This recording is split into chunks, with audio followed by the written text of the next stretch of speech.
They called it labor. The rest of the world called it something else.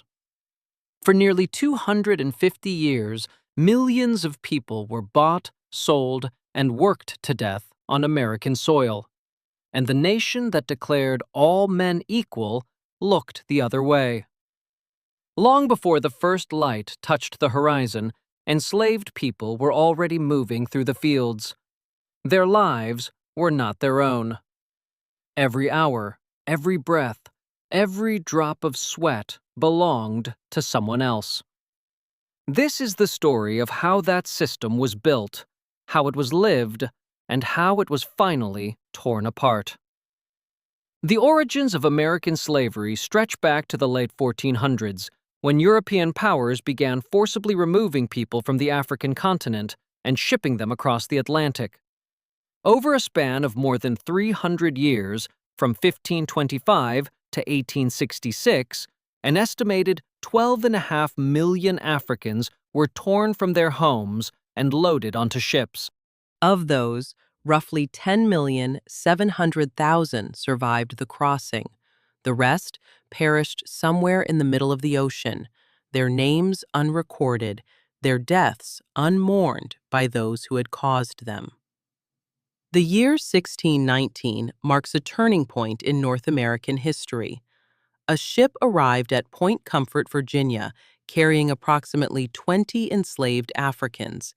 At the time, it may have seemed like a minor event, but that arrival, that forced disembarkation onto foreign soil, set in motion a chain of consequences that would shape an entire continent for centuries. The Ghanaian scholar Abina Busia captured the weight of that moment when she wrote that the story of the African in the Americas begins with a river of tears and a trail of blood. To understand why this happened, you have to look at economics. The colonies held enormous agricultural potential, but turning that potential into profit required vast numbers of workers. At first, colonists relied on indentured servants from Europe, people who agreed to work for a fixed number of years in exchange for passage to the New World.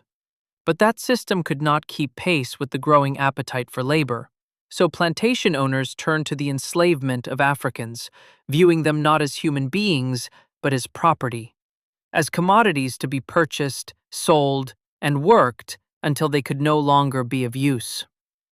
By the early 1700s, slavery had become deeply embedded in colonial life. In 1705, Virginia passed a law that codified what was already becoming common practice. Enslaved people were declared perpetually enslaved, legally defined as chattel, meaning they were treated the same as livestock or furniture under the law. Two forces drove this decision. The first was the relentless demand for cheap labor. The second was the fear of an expanding African population that white colonists felt compelled to control. Even some of those who helped build the American Republic understood the contradiction at its core. In 1773, Benjamin Franklin wrote a letter pointing out the absurdity of a British Empire that celebrated freeing enslaved people who reached its shores, while allowing its merchants to grow wealthy from the very trade that had enslaved them in the first place. The cotton gin, invented by Eli Whitney in 1793, accelerated everything. What had already been a brutal and profitable system became something even more voracious. The ability to process cotton quickly and cheaply made the crop extraordinarily valuable, and plantation owners expanded their land and their workforce to match.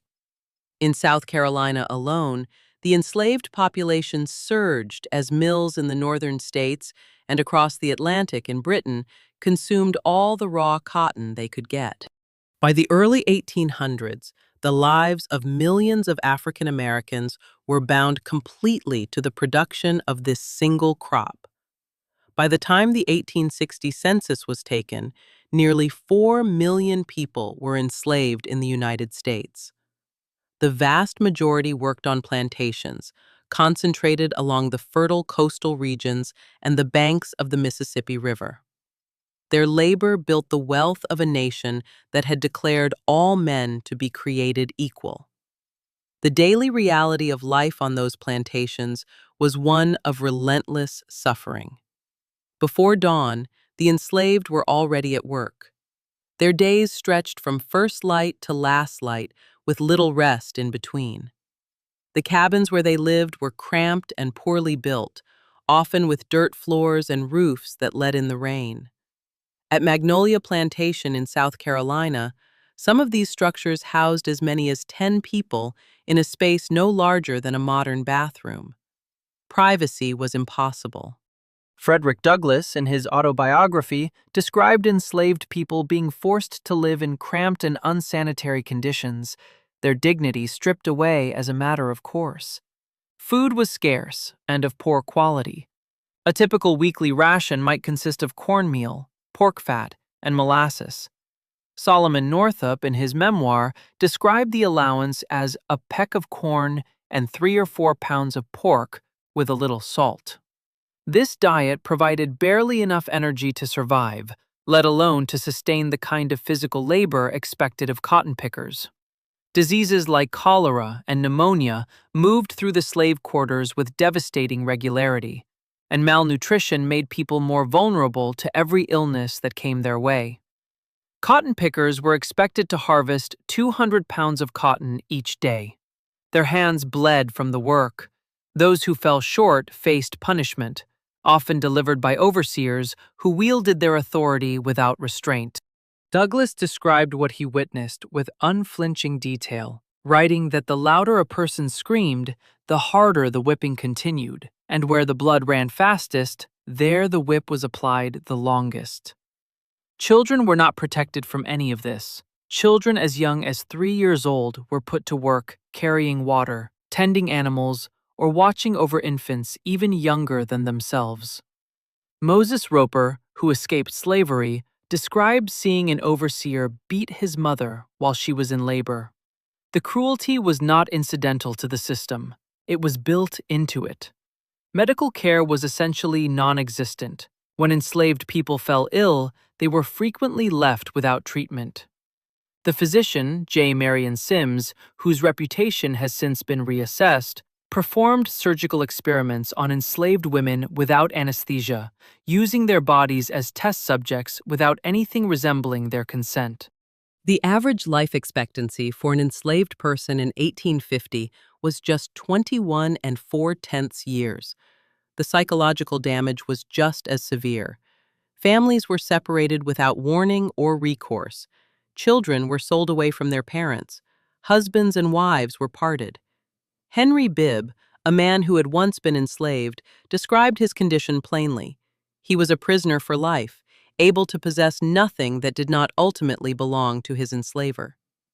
The story of Celia, an enslaved woman who killed her enslaver in self-defense after years of sexual violence, illustrates the particular vulnerability of enslaved women. They had no legal protection. No court would hear their claims. Their bodies, like everything else about them, were considered the property of whoever held the deed. Yet even within this system designed to extinguish every trace of humanity, people found ways to resist. In the cramped and poorly lit quarters where enslaved people gathered after dark, there was something the system had not managed to kill, a desire for freedom that no amount of violence could fully suppress. Resistance took many forms, from the subtle to the spectacular. Harriet Tubman, who escaped slavery and then returned again and again to lead others out, summed it up with characteristic directness. She said she had reasoned that she had a right to one of two things: liberty or death. On the quieter end of the scale, enslaved people slowed their work, feigned illness, broke tools, and found small ways to disrupt the machinery of the plantation without drawing immediate punishment. Douglass described how music became a vehicle for resistance, with songs containing coded language that expressed a longing for freedom and a refusal to accept the world as it was. The shout, a rhythmic call and response tradition that developed on the Sea Islands, served a similar purpose, allowing people to share messages of solidarity under the cover of religious expression. Escape attempts were constant. The Underground Railroad, a network of secret routes and safe houses, became a means of survival for thousands of people seeking freedom in the North. Harriet Tubman conducted an estimated 70 people to freedom along those routes. William Still, a free black man who worked closely with the railroad, helped more than 800 people escape. He wrote in 1872 that the heroism of those who risked everything should be kept alive in the memory of this generation and those that follow. But resistance also took larger and more violent forms. The Stono Rebellion of 1739 saw a group of enslaved Africans rise up in South Carolina, killing at least 20 white people before being suppressed after several days. Historian Peter H. Wood described it as the largest revolt in Britain's mainland colonies. Nat Turner's Rebellion of 1831 was another moment that shook the South to its foundation. Turner, an enslaved preacher, led a group of approximately 70 enslaved and free black people in an uprising that resulted in the deaths of an estimated 55 white people. The rebellion was crushed, and Turner was executed, but not before he made clear what drove him. He declared that, though he was loaded with chains, it was nothing compared to how he had been bound by his fellow human beings.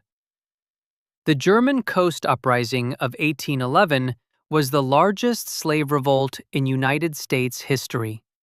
Between 250 and 500 enslaved people marched on New Orleans, armed with cane knives and driven by a hunger for freedom. Led by Charles Delonde, they burned plantations as they went, before the militia moved to suppress them. More than 100 people were killed in the aftermath, and many were beheaded as a warning. One of the rebel leaders declared that they would show the world that they were men, not beasts of burden. The economic foundation that made all of this possible was staggering in its scale. By 1860, enslaved people represented 13% of the United States population and formed the backbone of the entire Southern economy. Their collective value was estimated at $3.5 billion, which translates to nearly $1 trillion in today's terms. Historian Walter Johnson noted that slavery was not merely a labor system. It was the nation's single largest financial asset. The 1860 census revealed that the South's enslaved population was worth more than all of its railroads, factories, and banks combined. By 1850, cotton accounted for more than half of all United States exports. Senator James Henry Hammond of South Carolina spoke for many when he declared in 1858 that cotton was king and no power on earth would dare make war upon it. The profits did not stay in the South. They moved north, funding the textile mills of New England and the financial institutions of New York. New England mills were directly dependent on Southern cotton, creating an economic interdependence that made many Northerners complicit in the system, whether they acknowledged it or not. Historian Eric Foner observed that the slave economy created ripple effects, with merchants across the country profiting from the trade. William Lloyd Garrison understood this clearly when he said that anyone who ate the bread of slavery was, in effect, a participant in the theft of human lives. Southern cotton also fueled British industrialization. By 1860, nearly 80% of the cotton used in Britain's mills came from the American South. Historian Sven Beckert describes how cotton and the slavery that produced it became the driving force of a globally interconnected economy. Despite every effort to strip enslaved people of their identity and their connection to one another, a rich and resilient culture survived in the spaces that slavery could not fully reach. After dark, in the slave quarters, people gathered. They told stories of the places their families had come from. They sang songs that had crossed the ocean with them. They prayed in ways their enslavers did not always understand. Historian Ira Berlin described the African diaspora as a cultural diaspora, noting that enslaved Africans brought with them a tapestry of languages, religions, and traditions, and wove them together into something new in the world they had been forced to inhabit. Preserving ancestral religions was itself a form of defiance. Historian Albert J. Rabuteau estimated that only about 10% of enslaved people were practicing Christians by 1860. Many others practiced Vodun, Santeria, conjure, and other traditions using herbs, charms, and ritual to heal, to protect, and to maintain a connection with something older and deeper than the plantation system. Brush arbor meetings, also called hush harbors, gave people a place to gather away from the constant surveillance of their enslavers.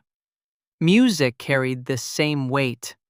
Work songs, spirituals, and field hollers were not merely entertainment.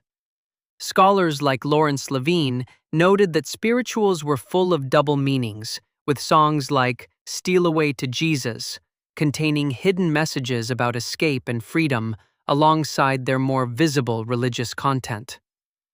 In New Orleans, enslaved people gathered in Congo Square on Sundays to drum, sing, and dance, keeping alive traditions that stretched back across the Atlantic. The ring shout, a circular dance combining African and European elements, created a sense of unity and shared identity that no amount of oppression had managed to dissolve. Family was at the center of all of it. Despite the ever-present threat of separation through sale, enslaved people built and maintained kinship networks that provided emotional support and a sense of belonging. Historian Herbert Gutman identified the family household as the most significant social unit in enslaved communities. Parents gave their children African names or surnames to mark family ties, even though the law gave them no right to do so. Historian Brenda Stevenson observed that surnames provided a means to assert self and kin, a way of saying, we belong to each other, even when the law said they belonged to someone else.